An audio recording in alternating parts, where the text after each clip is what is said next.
నమస్తే, welcome to టీ5 మరోనిత్రం.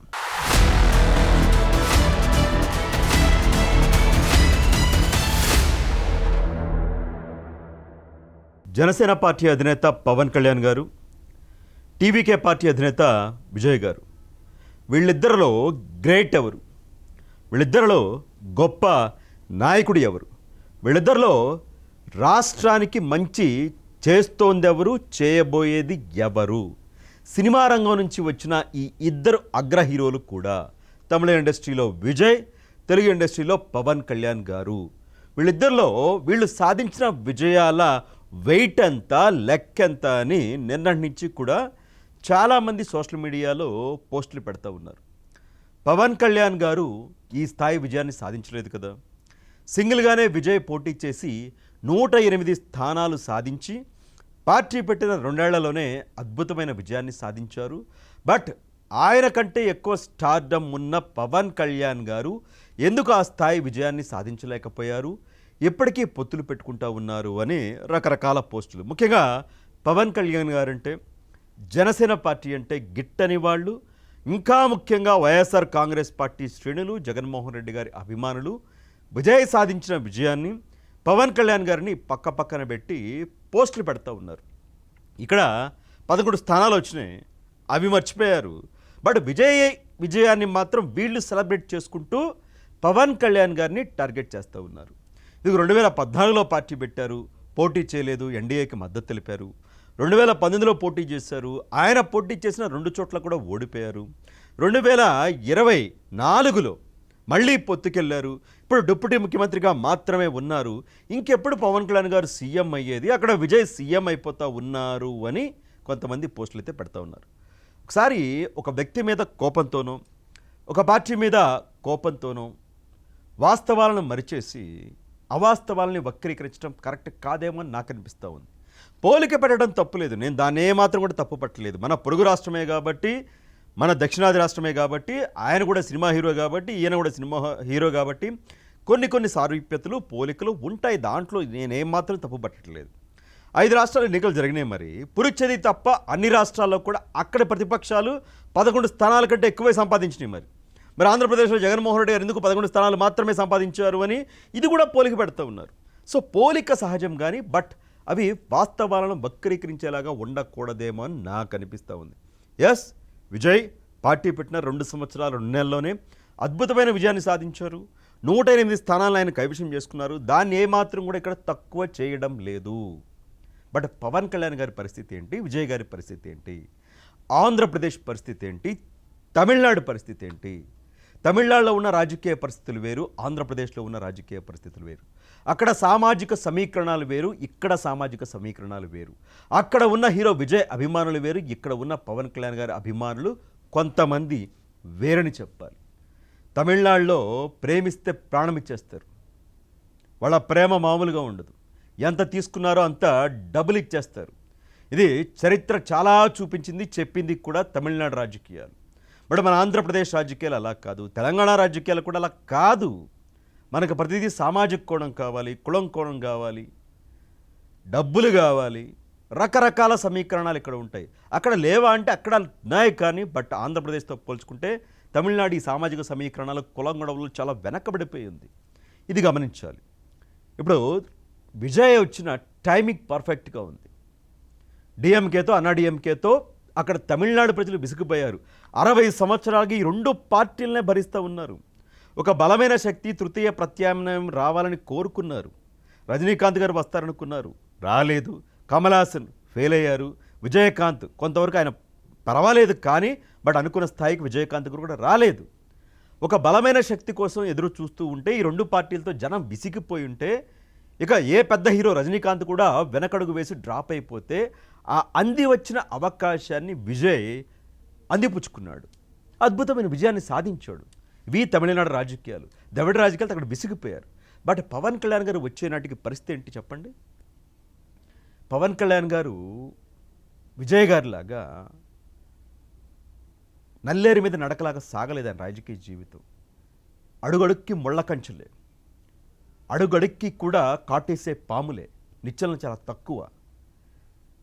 Vijay రాజకీయ ప్రస్థానానికి పవన్ కళ్యాణ్ గారి రాజకీయ ప్రస్థానానికి చాలా తేడా ఉంది.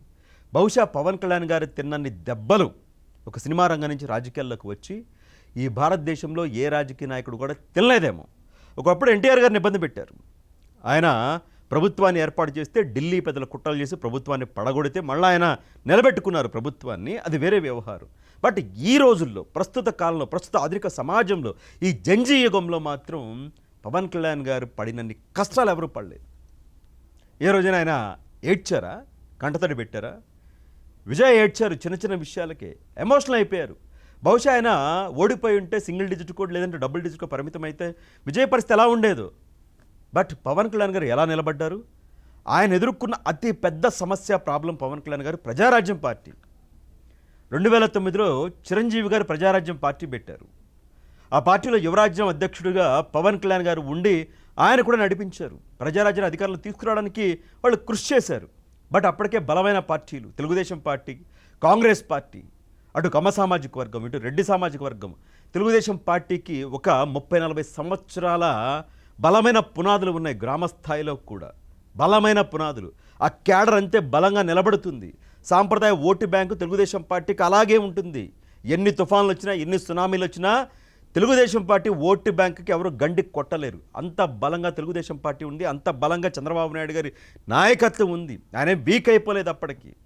ఒక పక్క రాజశేఖర రెడ్డి గారు ఆల్రెడీ ముఖ్యమంత్రిగా పనిచేశారు, కొన్ని పథకాలు ప్రవేశపెట్టారు. 2009లో మళ్ళీ ఆయన ముఖ్యమంత్రిగా పోటీ చేశారు. సో ఆయన వేవ్ కూడా నడిచింది. ఒక పక్క చంద్రబాబు గారు, మరో పక్క రాజశేఖర రెడ్డి గారు అలాంటి టైంలో ప్రజారాజ్యం పార్టీ పెట్టారు.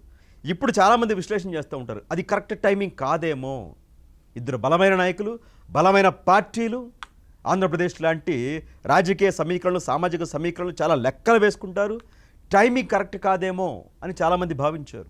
ప్రజా వ్యతిరేక ఓటు చీల్చడానికే ప్రజారాజ్యం అప్పుడు ఉపయోగపడిందా అన్న ఇది కూడా ఉంది. అందుకనే మళ్ళీ రెండోసారి రాజశేఖర రెడ్డికి ముఖ్యమంత్రి అయ్యారా, లేదంటే అప్పుడే తెలుగుదేశం పార్టీ గెలవాల్సి ఉండేదేమో అన్న విశ్లేషణలు కూడా ఉన్నాయి.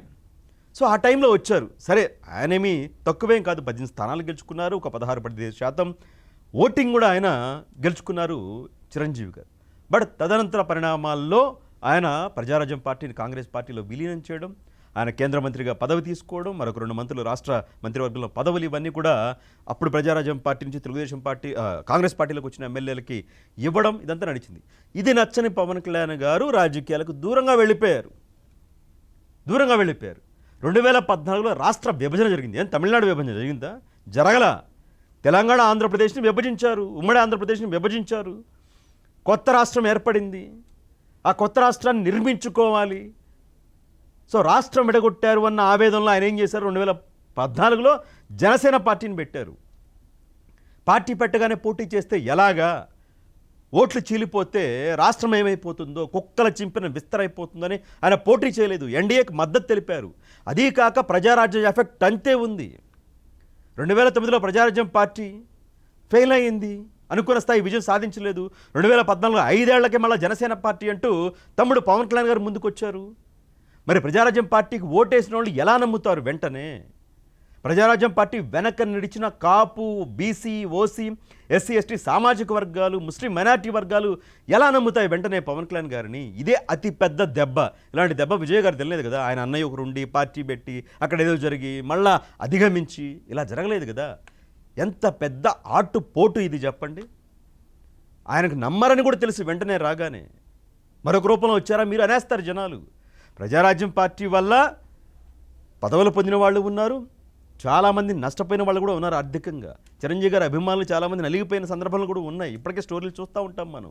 మరి వెంటనే ఎలా నమ్మేస్తారు తమ్ముడు పవన్ కళ్యాణ్ గారు జనసేన పార్టీ అంటూ వస్తే? సో ముందు నమ్మకాన్ని కూడగట్టుకోవాలి. అందుకని 2014 ఆయన పోటీ చేయలేదు.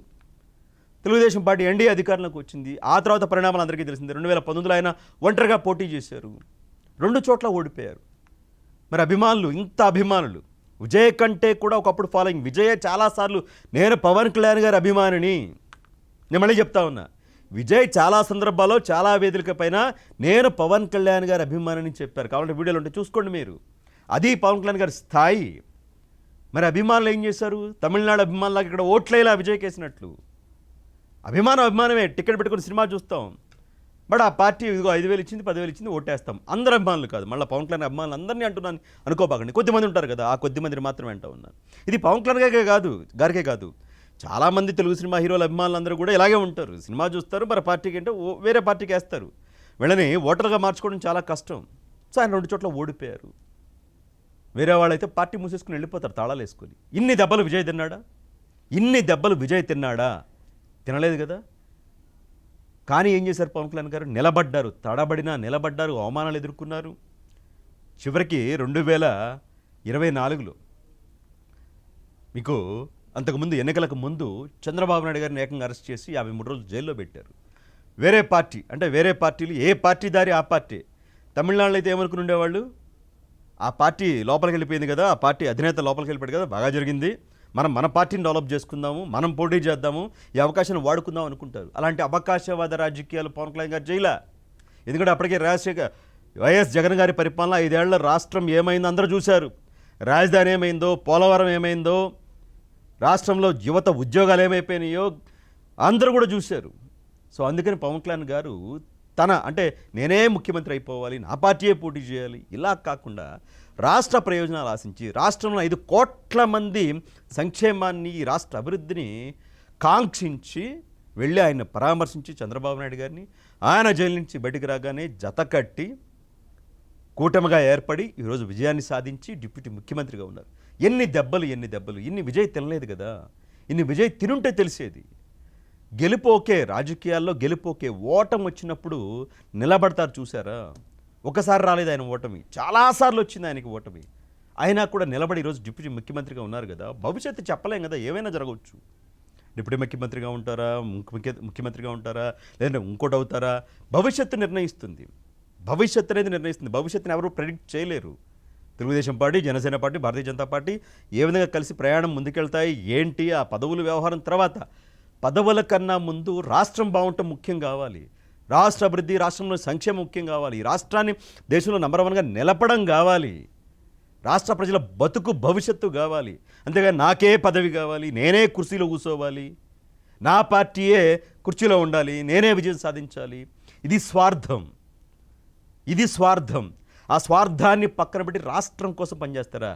అది నిబద్ధత, నిజాయితీ అంటే. అది చేస్తూ ఉన్నారు పవన్ కళ్యాణ్ గారు. ఎస్, ఆయన అమ్మాయిలకు ఉండొచ్చు, ఆయన ఒక స్థానంలో చూడాలి అని. బట్ భవిష్యత్తు ఎవరు ప్రెడిక్ట్ చేయలేరు కదా. ప్రజారాజ్యం దెబ్బ, 2014 దెబ్బ, 2019 దెబ్బ, ఎన్ని దెబ్బలు తిన్నారు ఆయన. విజయ్ అక్కడ తమిళనాడులో అంది వచ్చిన అవకాశాన్ని, అక్కడ సామాజిక సమీకరణాలు వేరు కాబట్టి అందిపుచ్చుకున్నాడు, విజయాన్ని సాధించాడు. నేను విజయం తక్కువ చేయట్లా, విజయాన్ని కూడా తక్కువ చేయట్లా. బట్ 2 కంపేర్ చేయొద్దని చెప్తా ఉన్నా. ఇన్ని దెబ్బలు విజయ్ తినలేడు నేను చెప్తా ఉన్నా. మొన్న కూడా ఇచ్చారు ఎలక్షన్కి ముందు విజయ్. చిన్న ఫ్యామిలీ ఇష్యూ వస్తేనే, త్రిషాకు సంబంధించి వస్తేనే ఏడ్చేశారు. పవన్ కళ్యాణ్ గారి ఫ్యామిలీని ఎన్ని మాట్లాడినా, ఏకంగా జగన్మోహన్ రెడ్డి గారు ఇదిగో నాకు 4 పెళ్ళిళ్ళు 3 పెళ్ళిళ్ళు అది ఇదని ఆయనే డైరెక్ట్గా టార్గెట్ చేశారు. వాళ్ళ ఇంట్లో ఆడపిల్లల్ని టార్గెట్ చేశారు, ఆయన భార్యను టార్గెట్ చేశారు, విడాకులు తీసుకుని ఎక్కడో ఉంటే వాళ్ళని కూడా టార్గెట్ చేసి బయటకు లాగారు. ఎంత వ్యక్తిత్వ హరణానికి పాల్పడ్డారు. ఏ రోజైనా సరే సభల్లో ఏడ్చారా? తట్టుకున్నారు, నిలబడ్డారు, కలబడ్డారు. ఫైటింగ్ స్పిరిట్ అది. విజయ్కి అక్కడ అలా కలిసి వచ్చింది, ఇక్కడ అలా కలిసి రాలేదు పవన్ కళ్యాణ్ గారికి. అక్కడ అభిమానులు వేరు, ఇక్కడ అభిమానులు వేరు, అక్కడ కులాలు వేరు, ఇక్కడ కులాలు వేరు, అక్కడ విజయ్ పడిన ఇబ్బందులు వేరు, ఇక్కడ పవన్ కళ్యాణ్ గారు పడిన ఇబ్బందులు వేరు. దయచేసి 2 కంపేర్ చేసి సునకానందం పొందడం ఏదైతే ఉందో దీన్ని ఎవరు కూడా మిమ్మల్ని మార్చలేరు, నాకు అర్థమవుతూ ఉంది.